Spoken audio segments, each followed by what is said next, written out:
Hello viewers, welcome back to Tamil talkies. Siragadikka Aasai serial ஆரம்பத்துலேருந்து இப்போ வரைக்கும் செம்ம இன்ட்ரெஸ்டிங்காக போயிருக்கு அப்படின்றதுல எந்த ஒரு மாற்று கருத்தும் கிடையாது.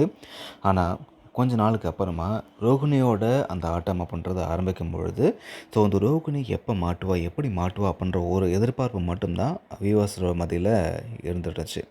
ஸோ ஒவ்வொரு வாட்டியுமே இந்த ரோகிணி வந்து மாட்டுற மாதிரி ஒரு நிலைமை கொண்டு வந்துட்டு, கடைசியில் அதில் பாதிக்கப்படுறது மீனாவும் முத்தும் தான் அப்படின்ற மாதிரி போகும்பொழுதெல்லாம், இந்த சீரியல் மேலேயே மிகப்பெரிய வருத்தமும் அதிருப்தியும் தான் வந்து வியூவர்ஸுக்கு அதிகமாக வந்து ஏற்படுத்துச்சு அப்படின்னு தான் சொல்லணும். ஸோ இப்படிப்பட்ட நிலமையில் இந்த ரோகிணி எப்போ மாட்டுவாங்கன்னு நம்ம எதிர்பார்த்துட்டு இருக்கும் பொழுது, டைரக்டர் வந்து சிறப்பான தரமான ஒரு சம்பவத்தை பண்ணி கொடுத்துருந்தாரு. ஸோ மக்கள் எல்லாருமே எதிர்பார்த்து காத்துட்ருந்த அந்த ஒரு சிறப்பான சம்பவத்தை நடத்தி முடிச்சிட்டாங்க. ரோகிணி இப்போ வசமாக சிக்கிட்டாங்க. மீனா அடித்தாங்க போகிற ஒரு அரை கன்னத்தில் சான்ஸே இல்லை அப்படின்னு தான் சொல்லணும். ஆனால் இந்த ரோகிணி அப்பயும் பார்த்தீங்கன்னா கையங்குலமாக சிக்கிட்டாங்க, மீனா பார்த்துட்டாங்க அப்படின்னு தெரிஞ்சும் கூட அப்பயுமே அதை சமாளிக்க முயற்சி பண்ணாங்க. ஆனால் வேலைக்கு ஆகலைன்னு தான் சொல்லணும். ஆனால் இதுலேயுமே ஒரு சின்ன வருத்தம் இருக்குது. அதாவது ரோகிணி வந்து அவங்க அப்பாவுக்கு திதி கொடுக்கும்பொழுது மீனாக்கிட்ட வசமாக சிக்கிக்கிறாங்க. ஒரு பக்கம் இது மீனாவுக்கு செம்மைய ஷாக்கிங்காக இருக்குது, அதிர்ச்சியாகவும் இருக்குது.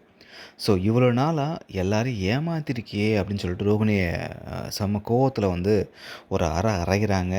ஸோ வீட்டில் இந்த விஷயத்தை பற்றி எல்லார்ட்டையும் சொல்லியே ஆகணும் அப்படின்ற கோவத்தில் மீனா வந்து கிளம்புனாங்க.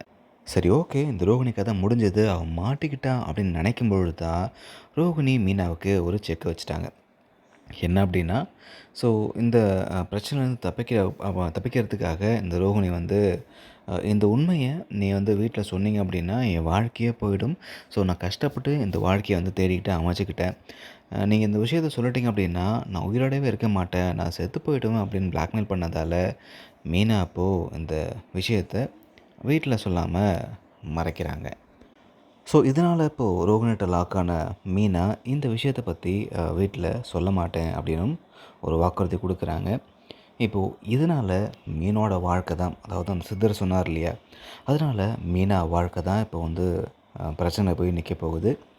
இதனால் மீனா வாழ்க்கை என்ன பிரச்சனைக்கு மாறப்போகுது, மீனாவும் முத்துவும் திரும்பவும் வீட்டை விட்டு போகிற மாதிரி ஒரு நிலைமை ஏற்பட போகுதா, என்ன ஆக போகுது அப்படின்றத வெயிட் பண்ணி பார்க்கலாம்.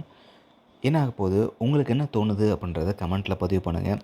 சிறுகடிக்க ஆசை எப்படி போயிட்டுருக்கு கமெண்ட்டில் சொல்லுங்கள்.